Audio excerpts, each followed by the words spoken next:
The Root Riders recently took a nerf, but in today's video, I'm going to show you multiple different ways how to overpower every single style of bases with the Zap Root Riders. So without any further ado, let's jump straight into it. And first up, what we do have here is going to be on this Double Rage ring base. Now, I believe on ring bases, it is going to be slightly easier because of how you set everything up. So what you're going to see me try to use a lot of the times are going to be either the Siege Barrack or that Log Launcher, just because those two have taken the new level. So obviously those are going to be able to be a little bit stronger than those common siege machines such as the Battle Drill. So what I typically always do on ring bases, particularly when the cores are stacked, I like to send the Barbarian King with the Root Riders inside of the base, so that because of this, since the Town Hall is stacked, it makes it easier for this king to run through the core.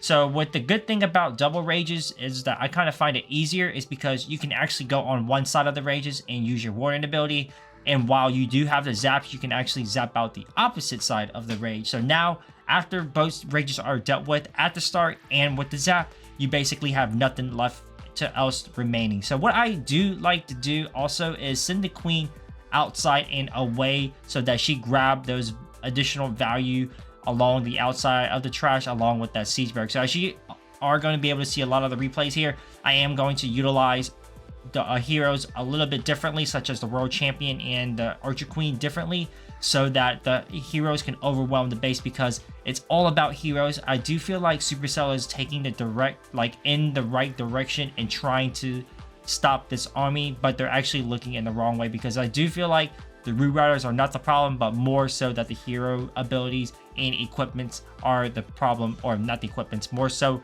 the hero equipments and of course the pets. So I do feel like those two are especially needing to be taking the nerf, not the Root Riders itself. For now, this one actually took a triple, but now let's proceed to the very next ring base. All right, and next up, what we do have here is going to be the double invis base. Now, this one is actually quite common in the Legend League range, whether that's mid or high legend. This one's going to be one of the most common bases you see. Now, this one, I do feel like Zap Root Riders just make every single base really relatively easy, just because of the zap value that it's actually provided on every single base. Like particularly on this one, Eagle Artillery, the Scatter Shot, the Invis Tower, and of course that Expo. So not only just that, now with the damage being taken down, you still have one left side interior Invis Tower you still have to deal with. So that's what we're going to try to utilize here with the Log Launcher. And like I say, I try to use the Siege Barrack when there's good Siege Barrack value, and then of course Log Launcher when that is necessary as well. So here we go with the early CC pull. We just used a couple Barbarians to be able to pull that. And now with this approach, what I'm doing is trying to set the king for the funnel so that I can try to get a Log Launcher to activate the Town Hall Invis. So my queen kind of just turns around and wraps her way through that Town Hall. So a little bit slow on the Log Launcher, because if I actually timed that perfectly, the queen wouldn't actually go through that wall, and she would have been able to go straight into the core to be able to deal with the Ricochet Cannon, Archer Tower, and then to the Town Hall. But because of this, she is going to be stuck, and because of the late wall opening, she is walking outside, but she does turn back inside, which is great. But here is another issue. I was a little bit late on that rage spell for that Town Hall, so I'm ending up having to use that freeze for the Town Hall. But luckily with the healers, it actually transitioned to the Valkyries, which ideally took the Town Hall down.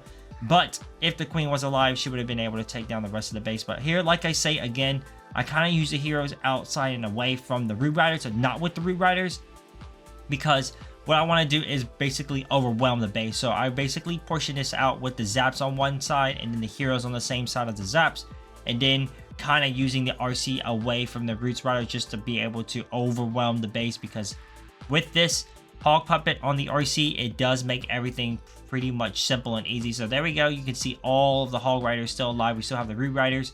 Every cleanup still alive. And of course, it looks like I do have every single one of the Root Riders. Probably not. I'll probably lost one. But either way, walking away with yet another 40 cups. And now let's jump to the very next base style. And the next base style moving along is going to be yet on these diamond, I guess kind of teaser diamond bases. Now, as you saw there, the zap value was both Scatter Shot and of course that Poison Tower.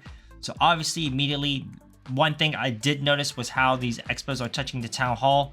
So what my thought process was that if I can actually get my Barbarian King inside because of the epic equipment. What I do have here is going to be the Gauntlet and the Rage Vial. So with those two, the King could kind of solo the Town Hall, take down both the Expos, and deal with the hero and the CC if it were to be that easy. So now the King is going to be able to solo the Town Hall. What I do have on the other end here is I do have the Siege Barrack and the Queen, and what I wanted to do was have them work this way alongside of the base so that I can send my Root Riders through the core of the base like so. So that's exactly what I'm going for here, is now with the CC being dealt with, as you can see, the CC was actually minions. So minion CC doesn't really necessarily do a lot. I'm assuming it's trying to stall the Root Riders, but in this particular case, it does not do anything because of how squishy that CC is. Now, regardless of that, here we go. We have the Siege Barrack. We have the Valkyries coming out of the CC. We do have the Queen working on that side. And as you can see here, everything is tucked in the core now. And that's why I am using the RC on the back end, because I don't necessarily want my entire Root Riders to be alive for the entire attack. If that's the case, that's great. But if not, that's okay, because what I am relying on is the Queen and the RC to basically swarm around to finish the rest of the base here. Because what we do have here now is all the spells, which is just the Skelly spell and that free spell. As you see, we utilized one of the free spell early for that core. Nonetheless, here we are having a lot, and just to keep a note, we do have the Healer Puppet on the Queen, and we also do have the Hog Puppet on that Royal Champion. And now I tend to kind of go for this combination in terms of pets and puppets for both of those heroes. The Healer Puppet and the Hog Puppet is just because the amount of times that the Hog actually tanks for my Royal Champion while she goes in this is actually crazy. And of course, the amount of times my Archer Queen stays alive because of the healers for cleanup is actually what makes this army even stronger. And sometimes you're going to see the healers stay alive and transfer to the roots. But moving along, we are going to take a look at the very next box base. And next up, what we do have here is going to be this common box base. Now, this one, as you can take a look and notice the time, it is going to be like a minute and a half here on this particular base. Now, what I want to do here is use the Siege Barrack. A lot of the times, you're going to see like Siege Barrack or Log Launcher. I believe that's going to be the most common one. Here, what we're doing is setting the funnel with the Archer Queen up the top side, essentially her to go in for the single and to create this whole line of defense funnel for my Root Riders. Because with the Siege Barrack, I am going to be able to utilize this entire Town Hall compartment side. So now you can see a clear pathing for the Root Riders to go straight through the core. And with the zap on the opposite side of that poison, what is nice, like I said again about the rage on that ring base, this is nice because I'm going into the poison, and then the back end poison and the Queen is not even going to be a problem at all because I am going to zap that out. So now with the roots in the core, the Queen ability with the healers is exactly why I tend to always want to try to keep my Queen alive, is because of the healers. And as you can see, the core is stacked with Skellies and Ice Golem, and having my RC there would have not done as much because RC would just get stalled up. So the whole goal was to mainly keep those Root Riders alive into the core, to clear the core, and not only just that, but provide tanking so that my Queen stays alive and my Royal Champion comes through the back end and sweep the rest of the base. So here, as you can take a look and see, we do have every single hero alive. We have the King, the RC, the Warden, and of course the Queen with the Swag Freeze there.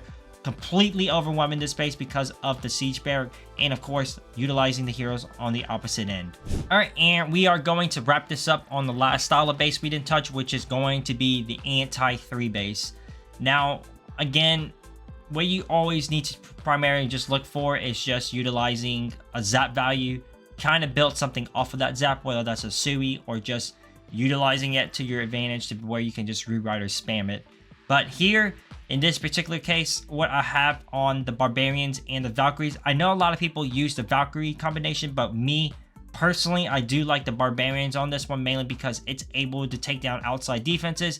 Not only just that, but it also sets up and establishes funnels for a specific hero push, or when you're actually using it on back end for cleanup for time purposes. Not just Legends is not going to be time purposes, but for me to be able to practice for time purposes, that's exactly why I have the Barbarian combination, is just because of that. So here we go. We did zap out that scatter shot, that poison, and I believe it was another building. I believe it was an Expo, scatter shot, and a poison. I believe it was just that. But either way, what I want to do here is establish the funnel. As you could already note here, I want the King to go for the Monolith, because that's what I'm doing with the Barbarians. It's funneling the outside for the Barbarian King, so the King goes in. And I do have the Valkyrie with the Log Launcher going for the Multi-Inferno.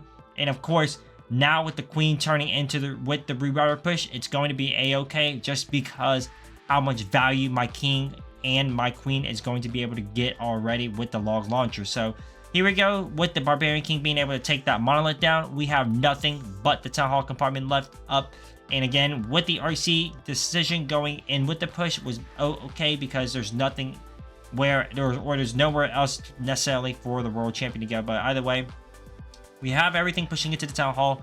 With the Rage, we still have that Warden ability. I kind of want to utilize it as soon as that Town Hall goes off, so that everything stays alive after that Giga Poison. And we do clip that Warden ability, getting every single rewriter there. We do have the World Champion ability, and yes, the Queen ability as well. And yes, this is just going to be crushed. This just goes to show that even though they nerfed the rewriters, the Mini Warden, and that Fox, it is still just too powerful of an army because of how powerful those hero pets. As you can see, every single one of those rewriters and the Hog Puppet was able to stay alive. Alright, and if we take a look at how we did on the day, we did finish the day with a 320 there. So really nice day to be able to finish with 8 triples. And of course, defense did its job. It held for us. Now, if we take a look at what we have on the hero equipment wise, we do have the classic gauntlet with the Rage Vial, which I do believe is going to be the best for the Barbarian King. Archer Queen is going to be the healer puppet and the invisibility vial. Along with the Grand Warden, we do have the Eternal Tome with the Healing Tome. And finishing it off on the World Champion side, we do have that Haste Vial alongside with that Hog Puppet. Now, I will go ahead and link that army composition down below in the comments for you guys, so make sure you guys go check that out. And of course, let me know how that army does for you all. However, if you like this video, make sure you guys go ahead, give it a like, and comment down below what you all would like to see in our next video. But until then, I'll catch you all in the very next one. Ghost out.